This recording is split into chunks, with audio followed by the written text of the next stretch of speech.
Hi everyone, I'm Mindy Eggen, and I'm so excited to be on the Gina K Designs YouTube channel to share a card project with you. Now, this is a technique that I did over on my YouTube channel, and I heard so much wonderful feedback with you, and I'm still quite obsessed with it that I wanted to share it here with you on Gina's channel as well. So we're going to be doing some watercoloring mixed with ink blending to create a beautiful look using 3D embossing folders.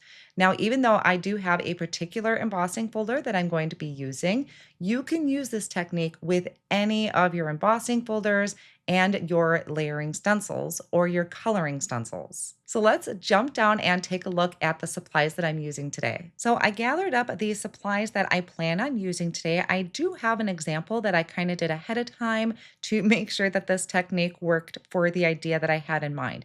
But these colors that I'm going to be showing you can change just based on the watercoloring and how it moves.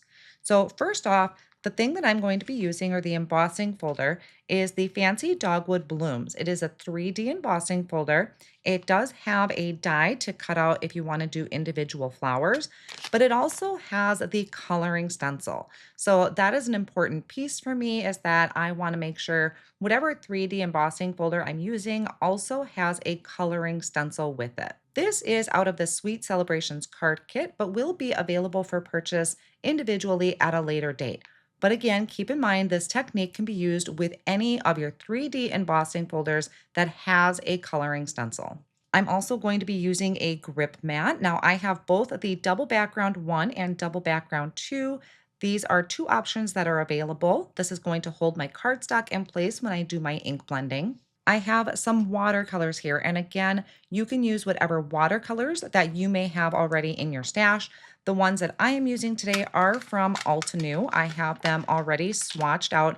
They were just a nice, bright, vibrant color palette, so that's one of the reasons that I picked it. And then I also have the metallic watercolor set. So I'm going to be doing some splattering with the metallic watercolor, and I'm also going to be adding splatters with the white acrylic speckle. And along with that, I have a little water dropper bottle so I can wet my paint and get them ready. I'm going to be using a few different paint brushes. This one happens to be, it says a 3/4 of an inch. This is from Ranger. This one is from Altenew. It is a 10 round brush. And then I have a small number 2 fine watercolor brush. Really what I'm looking for is a nice kind of thick brush that's going to spread my water. This brush I'm going to be using to spread my actual paint, and then this one is going to be for my splatter. I'm going to be using some blending brushes to do my ink blending with the stencil. I have some painter's tape, I have some watercolor paper, and again, you can experiment with what you may already have in your stash. This happens to be the Artistico Extra White. It is a cold press paper. Now, it does come in a 5x7, which I just actually placed an order for. This happens to be a 7x10, and I just cut it in half and then trimmed off a little bit. So I end up with a 5x7 panel. I also have a hard board so I can tape my watercolor down when I start doing my watercoloring for my background. And the inks that I have picked, again, this is going to just depend on how my watercolor lies, how vibrant it is, or how light it is. But essentially, the colors that I have picked out is Marigold, Passionate Pink, Medium and Dark Orchid. Then I also have Blue Lagoon, Wild Dandelion, Petunia, and Stormy Sky. So now if I combine all of that together, this is hopefully what I'm going to be able to create for you today. The first thing that you're going to want to do is create your background, because we're going to use that to build our color with our ink blending. So I'm taking my hard panel. I have my 5x7 watercolor paper that I am going to secure down using some painter's tape. This is going to help so that my paper doesn't warp or want to peel up from that hardboard. Now this, you can get a little more precise if you want with a ruler. I'm going to kind of eyeball it to give myself maybe about 1/4 of an inch of space. You can see that's obviously very crooked, but I'm not going for perfection around my edges.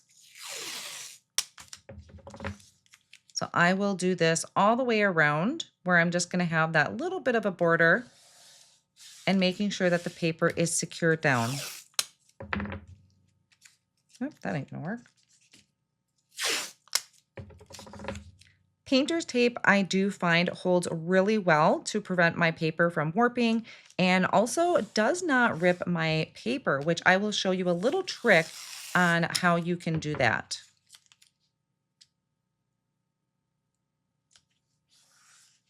Now, a few other things that I forgot to mention is you are going to want a glass or jar of water. I have that thick, flat paintbrush, so this is going to help kind of spread the water. But when I'm first starting out for my application, I really want a very, very wet background because I want the watercolor to bloom when it hits. And I'll explain that when I come to it. You're also going to want to get out your watercolor, make sure that that is ready to go.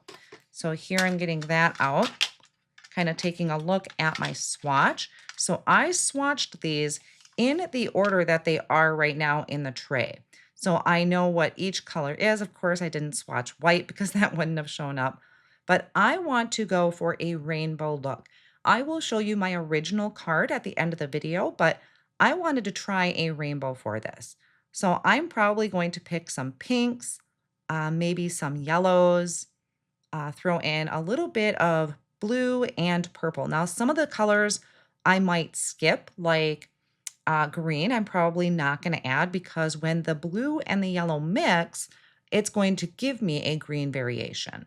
So that helps just when I start watercoloring, I don't have to worry about picking up so many colors at once.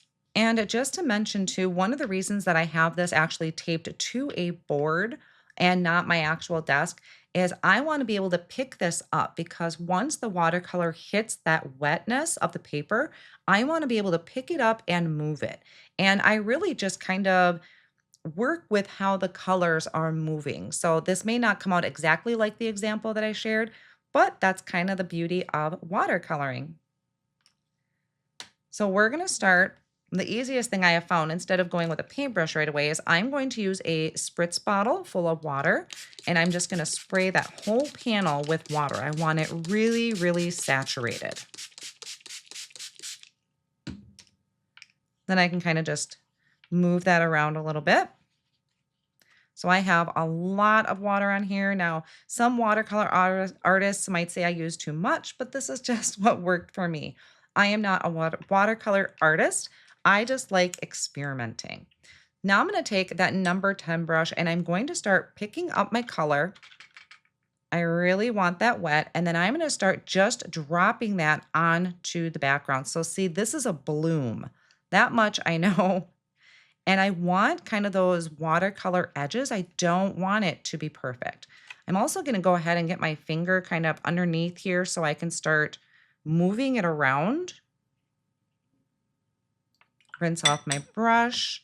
I'm going to come over with a yellow because when our red or our pink meets that yellow, it's going to give us that orange variation. The other thing I'm trying to keep in mind while I do this is I don't want very distinctive quadrants of color. I want it to kind of mix over. And if it gives me kind of a brownish color, I'm okay with that. I will work with it. There was the yellow. Let's move into a blue. So I'm going to go for a really nice bright blue here. Start adding that in. And just kind of let the water move that for me. Again, I probably used too much water, but our mix of blue with that orange is not going to give us the best color in the world. But again, I will work with whatever the watercolor does for me. Now, I did end up using just a bit too much water there, so I do have a paper towel that I'll bring in and just kind of dab it up as I go.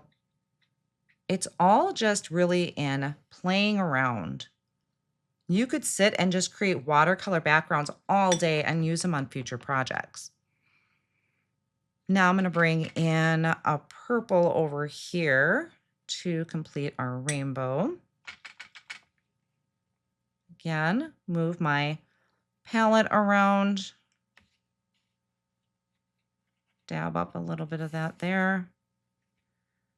Let that flow up into the pink, down into the blue. I'm getting a little bit of a line there, so I'm going to come back and fix that. But essentially, I want the background to be fairly light. My thumb is getting sore.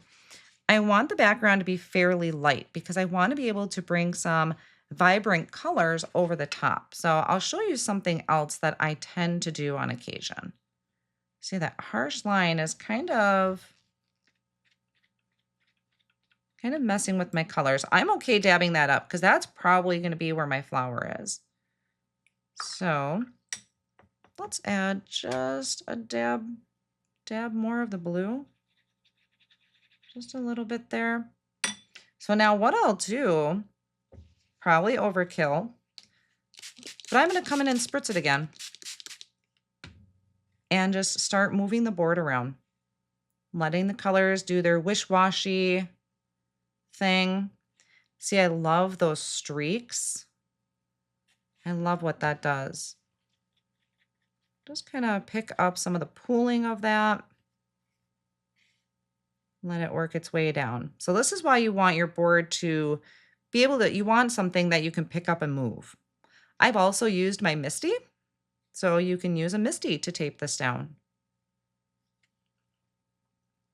See the purple over here? It moved down to the corner, so I'm tilting my board so I can get some purple into the blue a little bit. And just let that watercolor move. It's very relaxing, which I know this can probably make some people panic because there's very little control over watercolor. And I honestly have not done this in so long, but the backgrounds it creates are stunning. So I'm just coming over here and picking up some of that water. All right, so normally you would let this completely, I got a little hair there. Normally you would want this to air dry. That's how you're going to get the best results, is letting things air dry. I am going to speed that process up a little bit so that I can get this panel dried and we can move on to the ink blending. Essentially, I'm done with my watercolor, so I'll put that away. And I'm still kind of moving this a little bit because wherever you see that pooling, it's going to give you a harsh line right there. And that's really where our flower is going to go. So I'm okay if that's a little bit lighter than the rest. Long as I kind of have that watercolor edge. Whoops, sorry. All right. So now I'll come in and just dry this with a heat tool. I can see some areas are shiny. You can kind of see that in the camera. If it's shiny, it's still wet. We want this completely dry before we start doing any ink blending. It's also really helpful if your panel is completely dry before you remove your tape. You can risk, it's a bigger risk of ripping it if your panel is still wet. Okay, I think that's dry enough that I can peel my tape back. So I'm just going to wipe up these wet spots. And we can start peeling it back. So what you'll want to do is peel the tape back on itself. So you're keeping the tape pretty flat. If you look at how I'm holding it, I'm not holding my tape up. I'm holding it pretty flat. Just go slow and kind of peel it back on itself. You have less of a chance of ripping your paper, but you do want to do it when it's dry.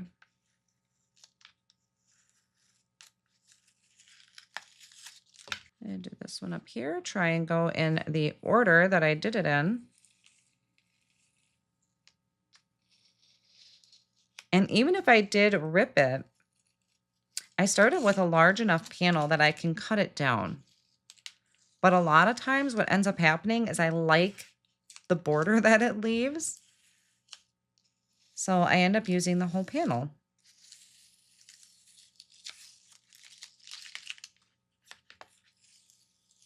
And my last piece down here. So this is what our panel is looking like so far.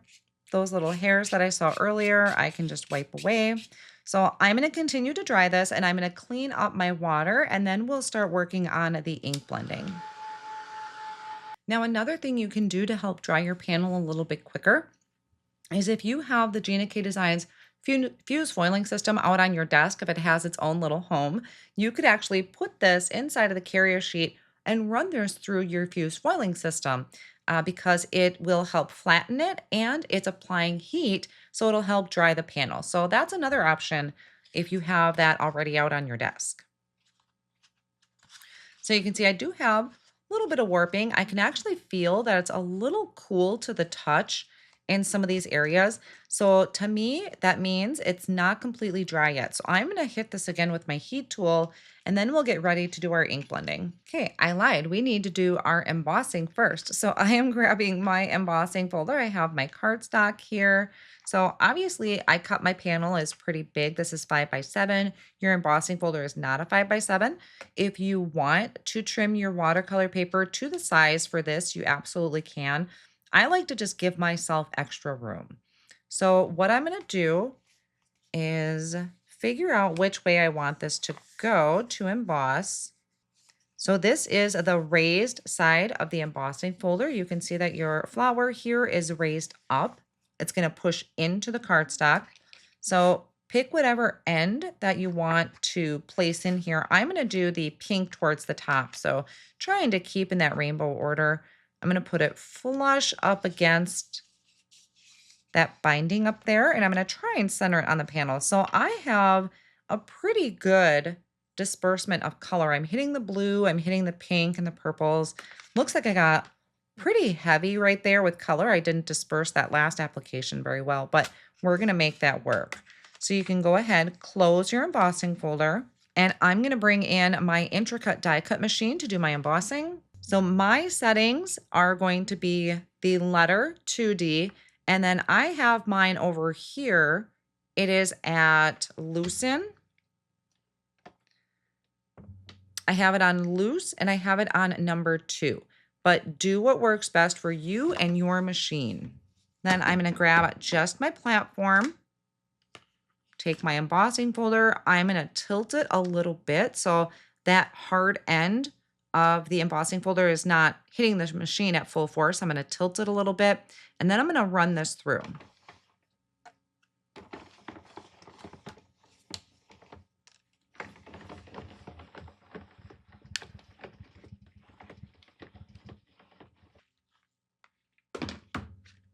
So now let's take a look. There you have your embossed flowers. Gorgeous impression onto that watercolor paper. Now I can start doing my ink blending. So I am using the double background number 2. But again, like I mentioned, there is the number 1. Doesn't matter which one, either one of these will work. Just something that we can hold our cardstock and our stencil down to. Because our paper is, for one, textured, now it's embossed. So you might see that it's not completely stuck down, but it's going to give us enough grip that it isn't going to shift on us. We have the stencil that's going to color in all of our pieces. Now, I like to do my leaves last, so I'm going to make sure that my leaves are in the back there and my flower centers in the middle. I just used these when I was practicing, so they're a little out of order. Now the petals, it doesn't matter which one you do first. So I'm going to find where this one matches up to, which is really easy with that embossing. I have a little bit of space on the side, so I'm going to push down to hold that in place. And now I'm taking a look at the exposed areas. So for instance, up here, I have a little bit of orange with some pink. This is a strong pink. This is a really light purple. We have some yellow, should be a splash of green, and then the blue over here. So that is where I have so many ink colors picked out right now, is because I'm going to have all of those colors on the front of my panel. So we're essentially creating these rainbow flowers.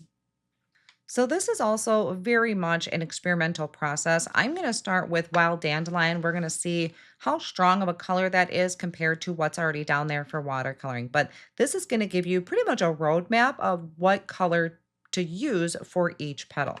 So I'm starting with a small blending brush. I'm going to add a little bit of yellow up here.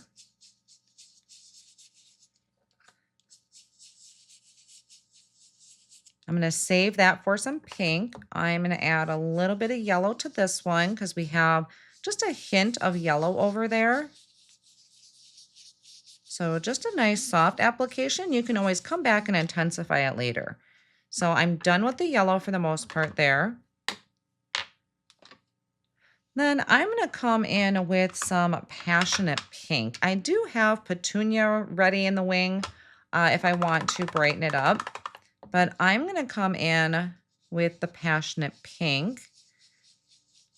Add that color to this area of the stencil. And you're going to notice that ink blending is a little different on watercolor paper than it is on like Gina's layering weight white cardstock because of that texture. So you might need to maybe apply a little bit of a heavier hand, maybe come in with darker colors. So we're just kind of going to fill that in. So where our pink and our yellow are overlapping, we're going to get that orange. We don't have a lot of variation here, so I might need to make some variation. So I'm going to start with the Passionate Pink. I always try and work with colors that play nice together. So I know pink and purple play nice together, and that's the color that's next in line over here. So we're just going to add that pink.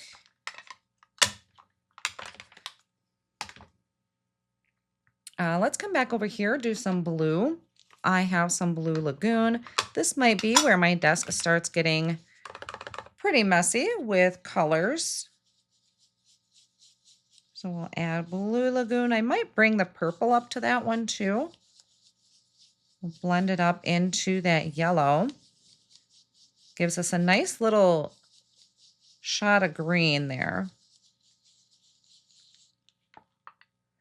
Oh, let's bring a little bit of the blue right there maybe.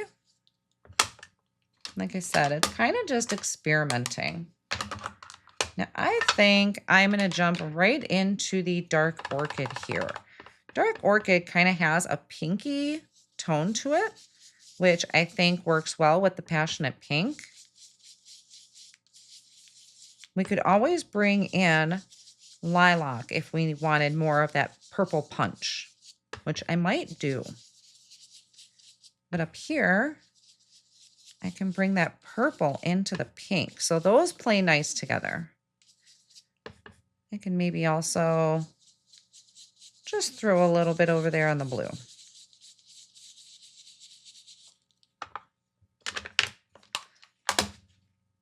And for the fun of it, let's bring in a lilac and see what that does.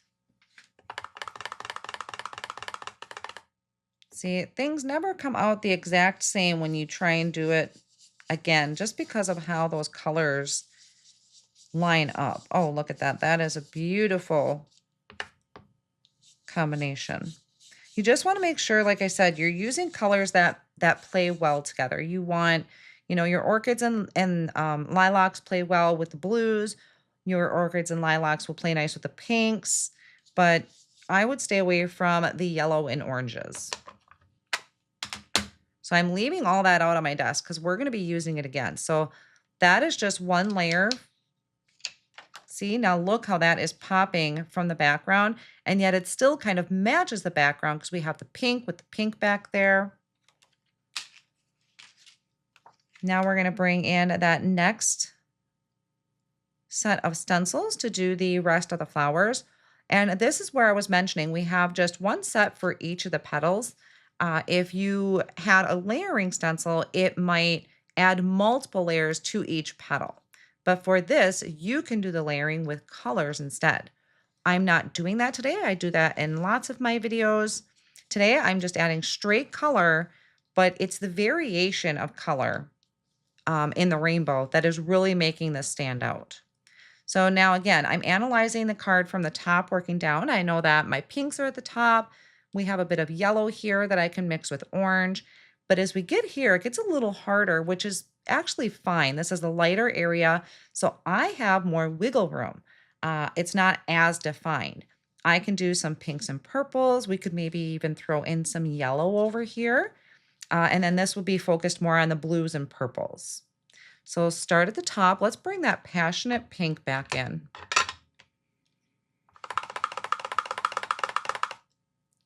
Oh, you know what? Let's grab a Post-it note. I want to just block off that top. I don't want to get over that edge because I'm not sure what I'm doing with this yet. So I want to block that off. So here I'm doing the passionate pink. I'll bring that down just a little ways. I think I'm going to bring some yellow in there in the center. Let's throw a little bit of the pink maybe on the edge here. We can bring some over here on this one. I see a little bit of a pink undertone there. Maybe just a little bit on that side. All right, now let's do our yellow. So this again is the wild dandelion. Bring it in from the other side of that petal. I could be wiping my stencil in between so I don't transfer color to my brush, but I can just wipe this off later on, so that's okay. I get too involved in the ink blending sometimes to worry about cleaning anything. We're going to bring in a little bit more of that pink, get that overlap for the orange. We don't want to leave orange out of our rainbow. Oh, down here, let's see. Let's bring a little bit of yellow right there. Let's bring a little bit over here. Throw it into that petal maybe. I said this is not the same as the first one I created, but that's kind of the fun part. Nothing is exactly the same. Okay, let's come back to that blue lagoon now. Work on this side. And we'll throw some over here. Maybe work up into that a little bit.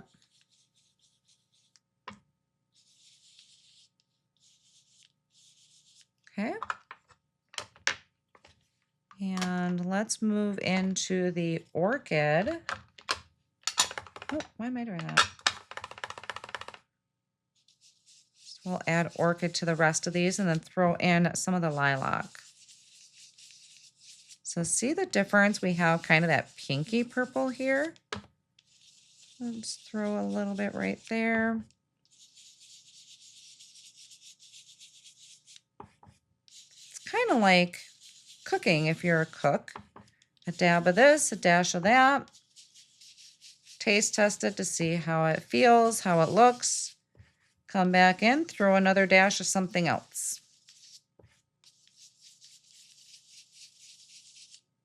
Let's even throw a little bit of purple right there. And then our dark lilac. So we're going to put that down here. So when you go to try and recreate this, it is probably not going to look anything like mine because it's just going to depend on the watercolor, where it's settled.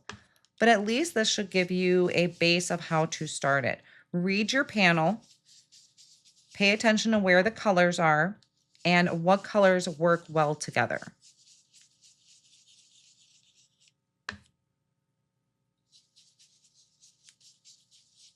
Okay, now even if I'm not happy with it, I can always come back in with my stencils. Look how beautiful those are looking. You can literally see the transition of the rainbow. So here I kind of feel like I should come in with a little bit more purple maybe. I feel like this one got pretty rainbow. Let's actually go back to the first stencil. Maybe bring in a dash of the yellow. I feel like the one petal is really rainbow and the other ones are very distinctly pink and purple. And I want to break it up. I don't want it to be heavy like that on one color scheme. So let's bring in a little bit up here. And let's maybe bring the purple in just a little bit down here. What do I want to use? Let's use lilac. And let's do that with a detail blending brush so I can really kind of focus that color a little bit more. Just got to be careful. We don't want that purple to really mix too much with the orange. All right, what does that do? A little bit. I have another color variation in there, so that's nice. I should have added more blue. That's okay. I am happy with it. I'm just thinking about what I would have done differently. But this is gorgeous. This flower always ends up being my favorite. And I think because it has so many of the colors in it, let's add maybe some purple up here. Let's grab our other stencil, come back. So like I said, the purple can mix with the pink, just not the yellow. I'm just going to leave that with the lilac. And we're just going to throw a hint of that purple up here. A little bit. So I'm going to stop futzing with that because I'm going to overdo it and then be upset. So I'm going to stop right there. I'm going to move on to the other stencil. This one has some areas for your petals. I'm actually not going to do those. I'm just going to focus on the center of the flowers. And that one, I think I will come in with marigold because I do have some yellow on here. I could do black. Wonder what black would look like. Maybe I'll do black. I think I'm going to try black. I'll show you what the example looks like using marigold, but I think I'm going to try black today. So this is just the black onyx with a detail brush. I know black is not everybody's thing, but sometimes it's nice to just experiment.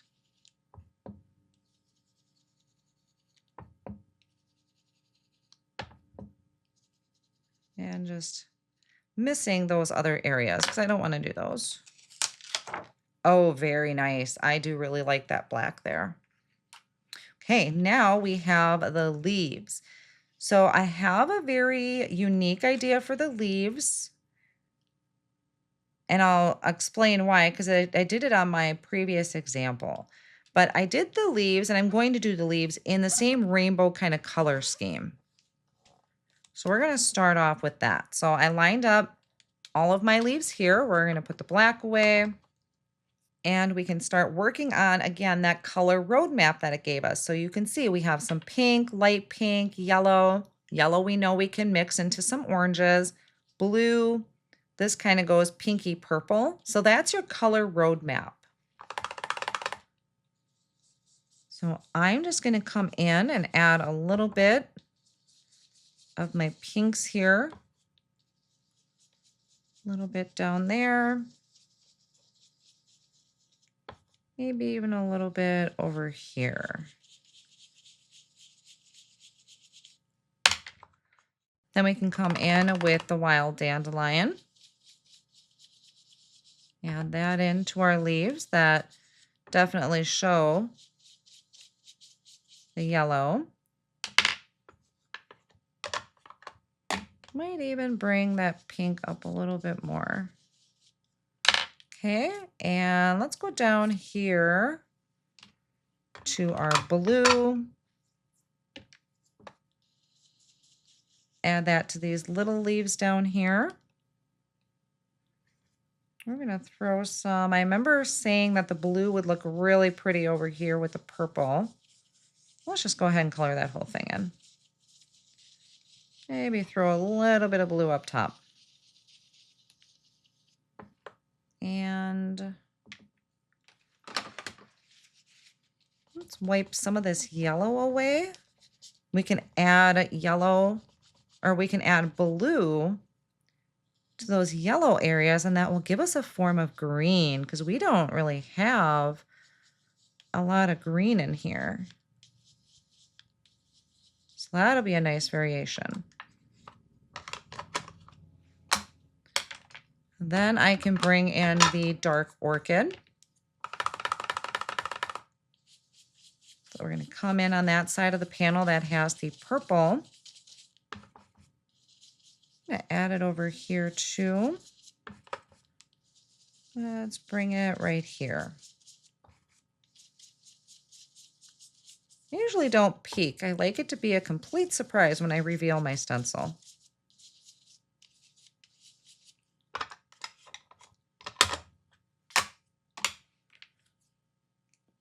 And let's bring in a bit of that dark lilac. Just maybe hit it on the edge. Just to intensify that a bit.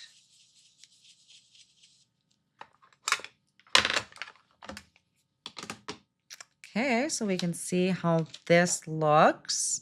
We have one more layer to do. So again, just line up your stencil there.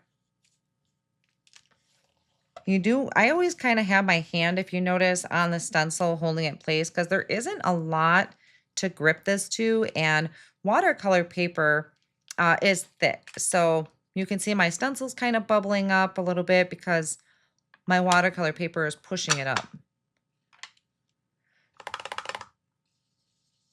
So again, I'm just going to go through all of those colors.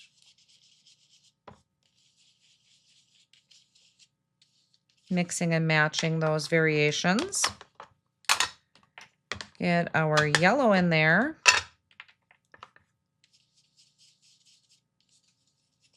So we can have an orange. Not a lot. Come back to our blue. We're going to pop that. Ooh, that was really heavy-handed of me. Throw that in maybe right there. Maybe a little bit here.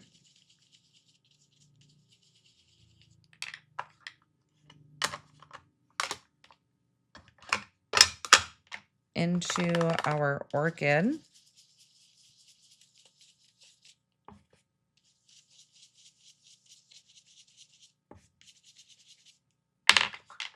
And actually, I want to throw some of that blue in here to get a smidge of green. Not the best green ever, but that'll be okay. And then let's finish with the lilac. I like this addition of the lilac. And maybe a little bit right there.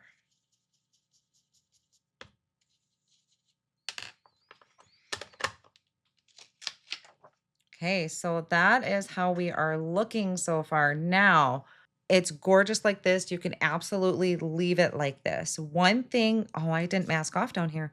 One thing that I do have a slight issue with is that because I'm using the rainbow colors, my leaves aren't really standing out as leaves to me. They're kind of just becoming all one image, except for up here, because that is where I added some of the blue with the yellow. Now, the reason I did not go with green on any of those leaves directly is because the watercolor is providing that undertone. So if I were to come up here and add some green over the top of that pink undertone from the watercolor, it's probably not going to give me what I wanted. And I want these to stand out just a little bit more. So you can stop at this point. It is gorgeous as is.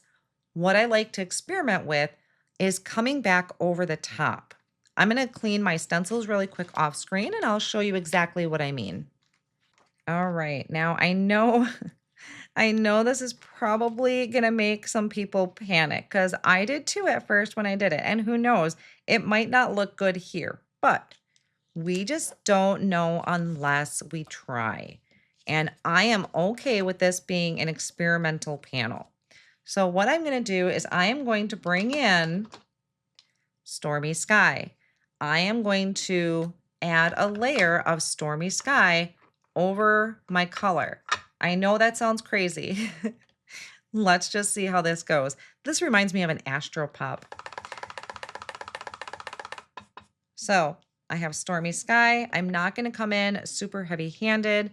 I'm going to just briefly go over it to, I guess we could say, dull it down a little bit maybe. Also, maybe try some pigment, white pigment ink. That might be something really fun to try too. Like I said, your panel, If you don't want to do this, you definitely don't have to. So when it comes to color, I am not shy to try new things. So just adding that dark color on the leaves.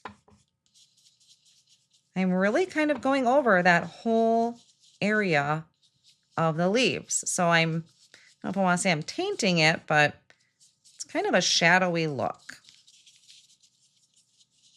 I might have lost some of you here, but stick with me. Okay, and then I'm going to bring in that other layer of the stencil. We're going to line that up, and I'm going to do the same thing. Now, I'm also still using a smaller blending brush, and that's because I like to start where the leaves are connected to the flower.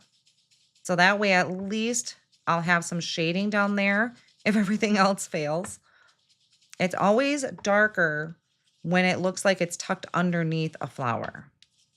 And then I can always fade off at the tip.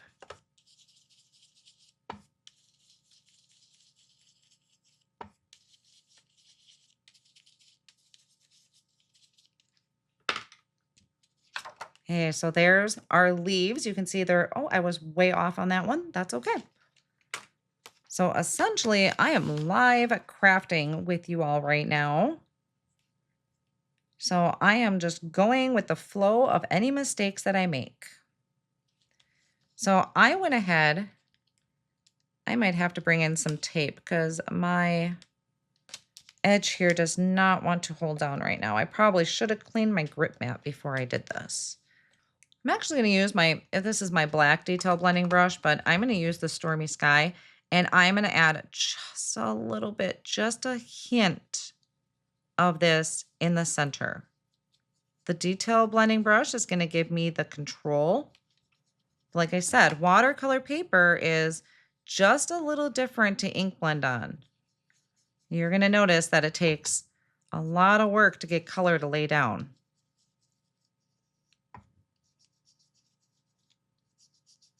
So I'm essentially adding this darker shade to the center and then just right around those edges.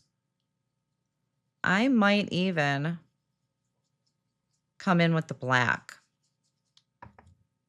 So I'm starting mainly on the stencil and then blending my way on just because I'm a little nervous.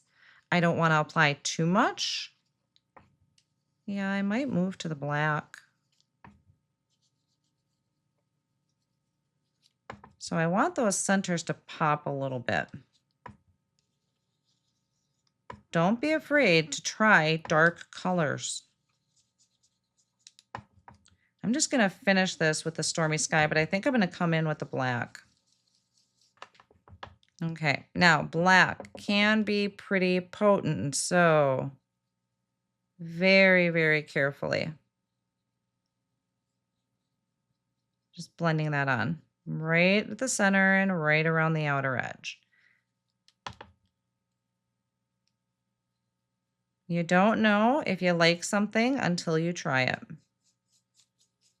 And if we reveal this and you decide that is absolutely not for you, well, then you know. Right there, I feel like I got a little carried away with the black, so I'm going to try and smooth that out.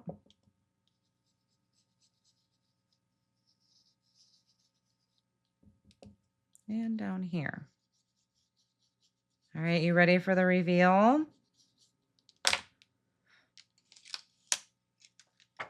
Look at the depth that that black provided, you guys. Okay, let me grab, where did I put the other stencil? Right here. And I think I'm just going to jump right into the black on this one. Sometimes the Stormy Sky is a nice starting off point. Kind of helps make the black not look so black.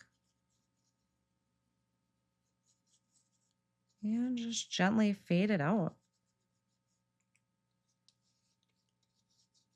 Okay. Whoop. Focused on my blending. Go over here, start in the center. A lot of ink is on that stencil, and I'm just slowly working my way onto the flower. Just slowly. Come up to the other one. Add that definition. And then this one's a little trickier. I don't have a lot of space right there.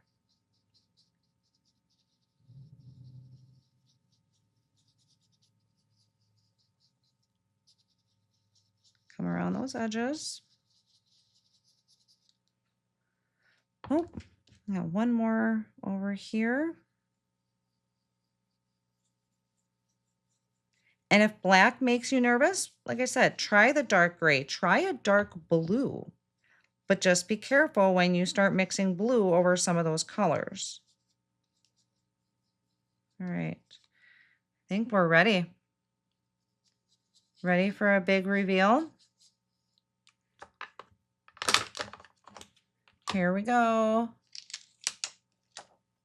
Look at that definition. So now I accomplished exactly what I had wanted to, was that we still have these gorgeous rainbow flowers or this beautiful assortment of color. I kind of changed the look of some of those colors because of adding that black, but because I went over the leaves with that dark gray, they don't feel so combined. It doesn't feel like such a one image. I can definitely see this is a flower, this is the leaf, this is the flower, this is the leaves. So I'm very happy with how those turned out. So I'm going to pull this away. I'm going to kind of pick up my mess a little bit so we can work on finishing the rest of this card. All right, so when I say I cleaned up, means I just went like this to shove everything off on the side, but now we're gonna do some splattering. Again, this is totally optional. Some people like it, some people don't. I'm actually gonna do two different colors of splatter. So I do have a box that I designate to doing some splatter.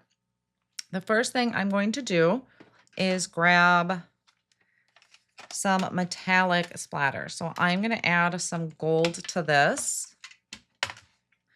I'm using a smaller tipped type of paintbrush. This is a number 2 from Ulta New. I have a little dropper bottle of water. I'm just adding a few drops to my palette.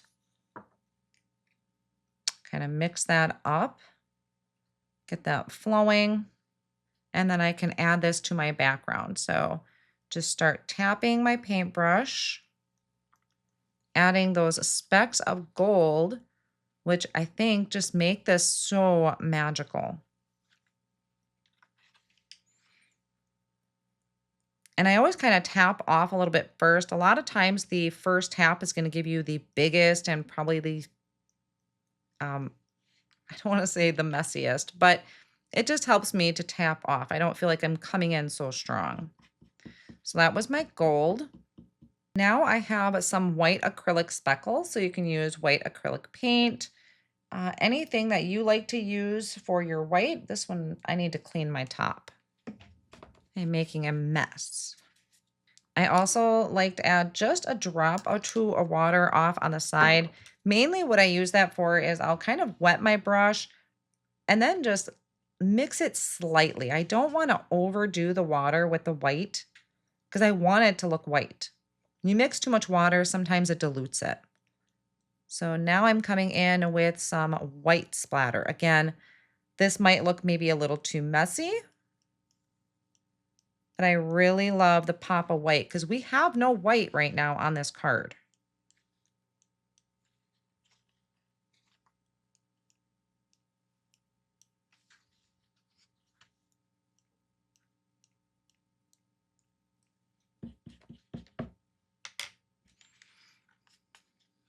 So that is what we are looking like so far. So I'm going to clean this up quick, rinse off my paintbrushes, and then we will take a look at some sentiments. So I have two different ideas that I was thinking of for a sentiment. One of them off of the Blissful Blossoms, the other one off of Cheerful Greetings, because it is quite a cheerful card because of how bright and colorful it is. Now, one of the reasons I'm looking at Blissful Blossoms is I really loved the scriptiness here. That birthday, I think, would play beautifully into this project. But essentially, my heart is landing on the Cheerful Greetings because it does have the word cheerful in it. I think I'm going to use the Have a Cheerful Birthday just because of how bright and colorful this is. So I'm going to get this stamped out, maybe even heat emboss it. And before I do that, I mentioned earlier that I had one panel that I did as a practice panel. So this is my practice panel. This is the one we just did, or I did on screen. This is my practice panel. So you can see, I mean, it's actually quite similar, but it really is just going to depend on where your color lies. This one, I did not introduce any of the lilac. This one I did. So you can see significantly where I have lilac and orchid. But two panels, I loved the look. This is that stormy sky that I added over the top. So both of them are super pretty. But I'm going to finish this one, which is the one I did on screen. All right, so I did do some work off screen just because based off of how long my recording time is right now, I'm thinking this video is going quite long. So I did go ahead and add foam tape to the back of my panel. This again is 5x7 and I have a 5x7 card base. So I am attaching my panel to my card base using that foam tape. I find that just secures everything down really well, especially when we have all that texture going on our card front, and it helps kind of minimize the warping. So let me remove, I have that kind of secured closed. So we have a 5x7 card front now that I made. The card base is made using the Gina K Designs heavyweight cardstock. And then I do have a sentiment here that I'm going to tuck down in the corner. That again was using the Cheerful Greetings. I stamped it in black, die cut it out, and then I used black ink because I thought that tied in really well with the black of my flowers. So I added a bit of liquid glue for that so we can attach this down here. Now, when I did die cut out the sentiment, I die cut it out just one more time so it is slightly stacked. I could have stacked it up more for dimension. I could have also used some foam squares, but I felt that this was enough. Maybe at the end, after I kind of take a look at it, I may possibly add some clear dewdrops to this. I usually kind of decide on my embellishments after I walk away. So that is a possibility. But that is my card project doing the watercoloring combined with the ink blending. It does seem like a lot of work, but it is one of those techniques that is very, very satisfying and it can give you the most amazing results. So again, this is the finished card project. This was my experimental panel, so I'm definitely saving this one. And what inspired this was this is my original card project I did. So again, I did this over on my YouTube channel. I kept it more realistic where I placed the green watercolor in the place where the green leaves would be. With the pinks, it's very, what do we want to call it? Whimsical, euphoric, very soft kind of watercoloring back here. Whereas on today's project, I went very bold and very bright. So two different looks, same exact technique. And again, you can use it on any 3D embossing folder where you have a coloring stencil like this. Thank you all so much for joining me today. I hope you enjoyed today's tutorial and will give this technique a try. I know I am going to be creating even more projects with it because it is such a fun and relaxing technique. And a big thank you to Gina for inviting me to her YouTube channel today. Thank you all so much for joining today. Have a wonderful rest of your day.